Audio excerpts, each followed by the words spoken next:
All right, what an epic collapse we've witnessed from the Sri Lankan team. They were at one stage 125 for no loss, and from there on, imagine not having lost a wicket for 125 runs. That's what the opening partnership between Nissanka and Pereira was. From there, they reached a stage where they were 157 for 1, and in the next 50 odd runs, 52 odd runs, they've lost their 8 wickets. So it reminded me of a game that I just covered in Ahmedabad, India versus Pakistan. That was a even bigger collapse that Pakistan 36. had. Yeah, but this is somewhere close, and it now has put Australia in a commanding position, chasing just 210 runs to win. Imagine how much a game of cricket could change. A couple of hours ago, everyone, including all of you watching, would have been writing obituary of the Australian team. You would have said, that's it, 3 games, 3 losses, done, dusted, bye-bye Australia. But as I always say about Australian teams, never count them out. And I think they're well on their way to be registering their first win of the tournament. Does certainly look like, and perhaps this is their chance to be making up for that net run rate as well, which would have definitely taken a big blow, given that on both the previous occasions that they played in this World Cup, they didn't even manage to cross the 200 mark. Now Sri Lanka can take inspiration and tell themselves that, listen, they have not managed to put 200 on the 2 previous occasions. But having said that, I don't think you're looking at an anomaly of sorts today. We saw a big anomaly yesterday. Yeah. Today you're not looking at a result that will go beyond what one is expecting right now. So it should be a comfortable win for Australia from here on. Okay, what this game has actually shown is that one thing that was missing in the Australian team up until now, and that was definitely their spin bowling not coming to the party. And what happens one day where Adam Zampa shows you the form that we all know him for, especially against, the Indian team, is done rather well always against India. So Adam Zampa comes to the party, gets you those wickets in the middle overs, and that's why Australia now on top. And I think that's been the one key. If you look at the Indian team, why is it that the Indian team is doing well?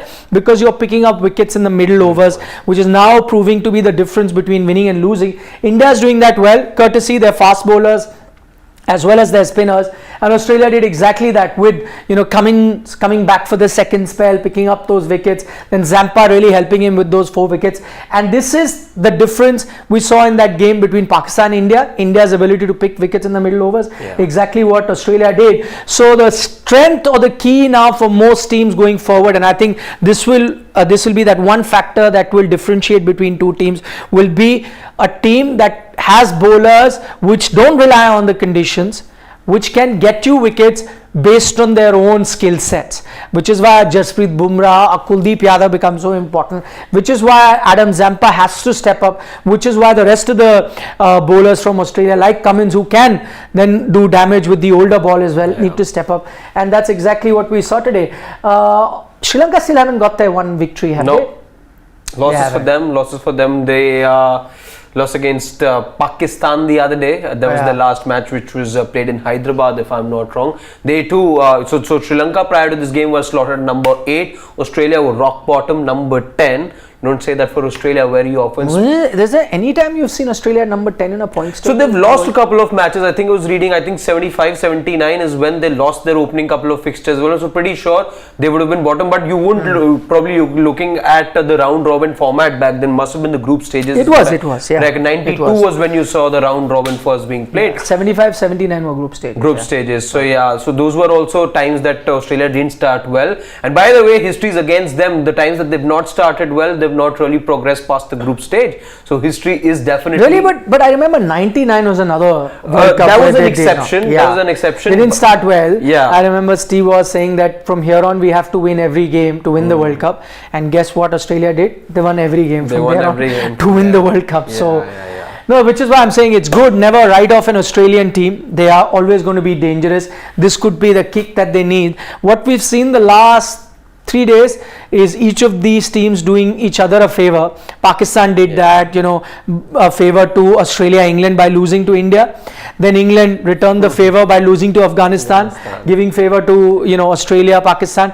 Today it is almost, it seemed like that, Australia might again say, no, we don't want it, you're giving it to us.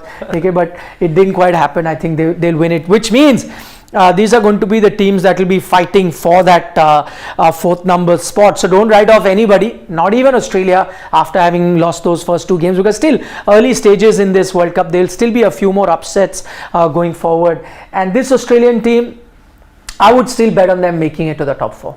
They should. Even from here, if you probably, one thing obviously that pegs them back is the fact that they lost the first two, so maybe they cannot finish in the top two now, but definitely the third and the fourth spot, if they are to, let's say, win. That doesn't augur well for India, because India will finish first, and Australia, if they do finish fourth.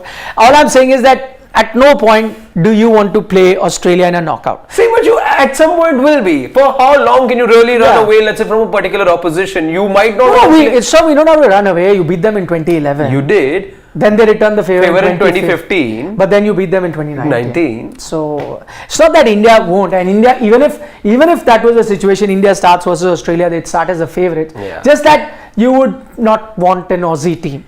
Yeah, that's just the mindset. It's just that you don't want to poke the bear. Yeah. And there can be that team, especially at the big stage, at the grand stage. Yeah. You managed to have a win against them in Chennai, but again, if you want to lift the cup, you probably do that in the semis or in the final. You'll have to play them if they make it. I'm happy that our man Kusal Pereira finally got some runs. Yeah. So keep talking about now he's a dangerous batter, will get 2 runs. Now he'll get 2 runs. Now he'll get 2 runs. Got you that 78. A rare failure for the captain and the wicketkeeper in Kusal Mendes.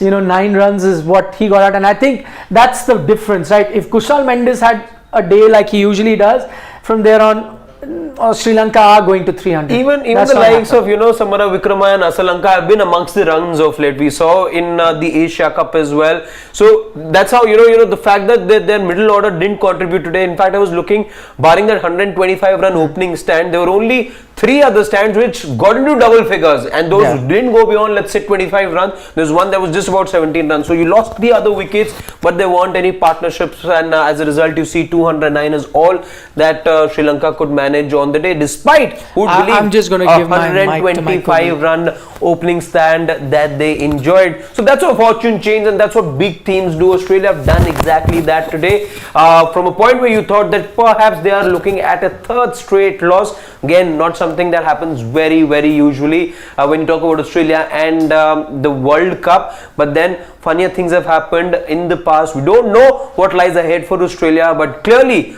over here they have given themselves a very good opportunity of registering their first win of this World Cup. Exactly. And by the way, you just saw on Sports Day the equivalent of a football substitution take place. Absolutely. So I'm with you guys now. And so basically, again, I think this match at one point, by the way, brilliant turnaround from Australia, because it looked like not just 300, which skipper Kusal Mendes had said that we'd be targeting 300 because we think that would be a competitive total, not a par total, a competitive total. At one point, the way Sri Lanka were batting, it looked like they would be getting about 320, 330 comfortably. But then once that collapse happened, dear God, I think that's the problem with Sri Lanka, is that lower order doesn't inspire as much confidence as probably the top 3-4. You get through them, and then it's a problem, and that's exactly what happened. Look at the lower order. You've got Asalanka got 25, and he had the best contribution.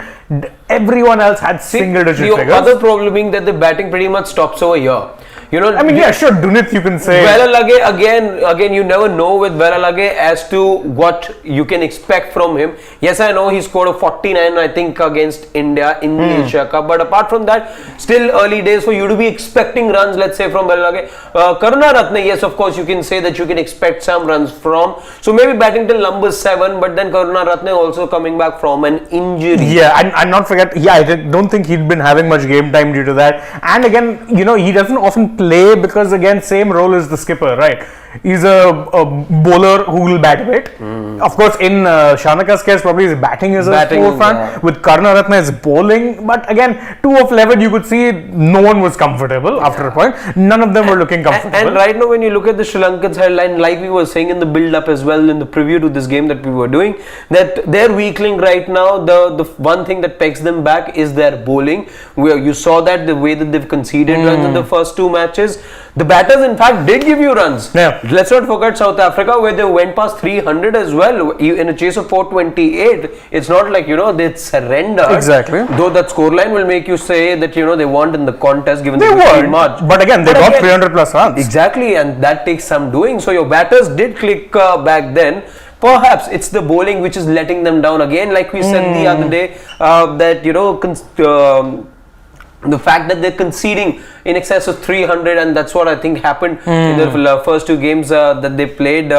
It tells you a lot about this bowling, the inexperience of this bowling attack, and right now I think it's a Herculean task for them now to turn this around. Absolutely. And hope that they can win from here. And I think some of you have comments for us. We'll try taking most of those questions as well as we... Just to add to your point, if you're talking about bowling efforts, I think they'll need this pitch to turn into like peak 2011-12 Chennai for them to have any chance of winning. Otherwise, there's no way, because I think Australia do have enough batters who can bat sensibly and get them past 209. Even if it's crawling, they'll get past. Also, it was against them only that you saw that record Pakistan chase. Pakistan got over 3. So their bowling does tend to be a little... Exactly. It's the bowling that's letting them down at the moment, which is why, had this been, let's say, close to 300 total, about 270, 280 also, I think would have been competitive, given that there's some assistance for the spinners over here. Correct. Otherwise now,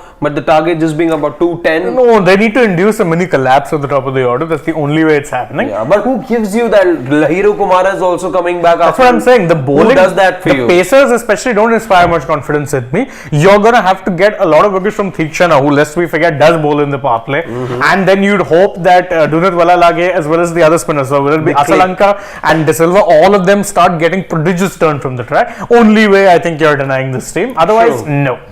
True.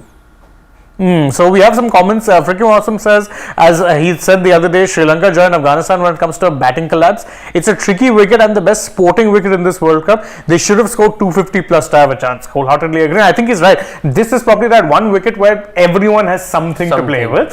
So this is the most sporting wicket in that regard. GGK says this World Cup is about who will lose to India in India. We have best bowling and captain, and our batting is solid. I mean, well, it looks pretty and rosy right now. Yeah, GK. going very. Hold on to your words. Yeah. Hold on to your words. Yes, we can all sing praise for this Indian team right now, because yes, truth be told, everything is going well. But there is no perfect team. Let's not forget, there is no perfect team in this competition. There never is in sport, let's say. Yeah, in fact, Dex is asking a very pertinent question, saying, why are Sri Lanka this woeful? I mean, they've not been helped by some injury issues. And again, you remember, even the likes of, let's say, they're very obviously missing someone like a Vanindu Hasaranga. Oh, no two ways about it. Desperately. Not just him. I think even an Avishka Fernando would have added a lot of solidity to the batting. They're missing him too. Bowlers, I think they were missing 2 or 3 frontline bowlers even in the Asia Cup. Never mind the World Cup. They had about 4 injuries, if I'm not wrong, including that of Hasaranga. Karuna Ratne wasn't available, I remember, because he had picked an injury. Avishka Fernando was I think he had COVID. He was one of the 2 people who had Yeah. COVID. So after that, not really been picked. So definitely, they've had their issues when it comes to their squad, but that bowling just doesn't inspire much confidence, and that's why I'd say Australia should be walking this one. Honestly. Yeah. Quick prediction. How many overs do you think they're taking to get that? They'll take some time. I think they'll take about 30 overs. You're saying that because the lone confidence right now, they won the first win? Not just that, because I do think that the pitch will give something to the spinners.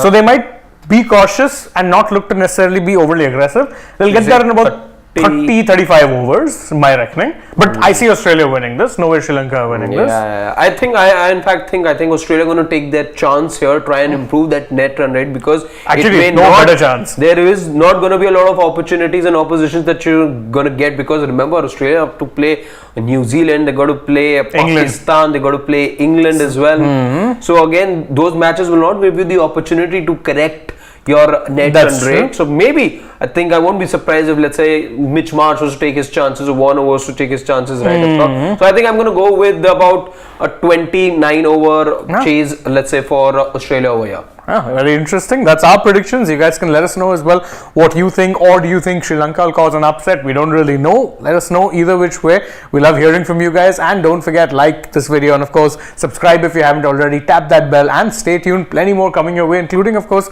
the live dugout later on. Absolutely. And some good interesting stuff which will be coming your way beyond just this particular match. For now though, from Harshad and from me, it's goodbye.